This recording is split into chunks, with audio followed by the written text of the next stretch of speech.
Doston aka to'g'risini ayting. Mana shu 4 ta boks bir oyda necha pul foyda olib kelyapti mana shu sammo'lka biznes. Yo'q, hozir odamlarga aytadigan bo'lsam, Aha.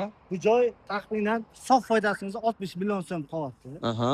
Qanday summa? Xolasa keladigan odamga ko'rsatib beramiz summasini. Hop, endi qarang. Masalan, men sal uzoqroqdan ochdim. Toshkent viloyatidan ochdim. Yo'q, qarang, biz hozir Toshkent shaharni Yaxshimobod tumani Aha. Termin oldidan ochganmiz. Aha. Bunaqa foyda yo'q. Bu yerda $1000 olib kelyapti bir oyda. Ha, u yerda $1000. Bu yerda $1000. Bu yerda $5000. Ha, demak, lokatsiyaga qarab, joyga qarab, sammo'lka biznesi farq qilar ekan. Tushunarli. Endi aka mana shu 4 ta boks qurishga общий оборудованиялari bilan, naveslari bilan общий necha pul ketdi? Buni o'zimiz qonli qurganmiz, o'zimiz qo'limizda bo'lgani uchun 30 mingdan sal oshiqroq ketdi.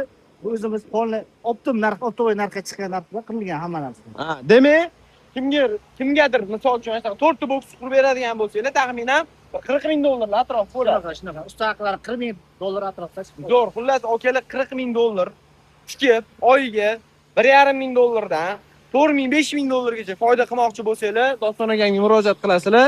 Sammo'lka biznesi yaxshi biznes bo'lib qoldi. Qaranglar, 400 kvadratcha joy arendaga olib turib, mana shunaqa naveslarni agar o'zingizlar quradigan bo'lsanglar, sizlarga yana ham arzonroq aylanadi. 400 kvadrat joy narxi hozirgi kunda, masalan, Toshkent lokatsiyaga qarab $1000 dan $3000 gacha bo'lishi mumkin. Lokatsiya. Mana shu arendasi necha pul aka? $2000. $2000 ha? Demak, $2000 hamma xarajatlardan tashqari top foydani o'zi 50 milliondan oshdi. 50 million, 60 million bo'lyapti. Xullas akalar, pastda nomer turibdi, Doston akamga telefon qilinglar.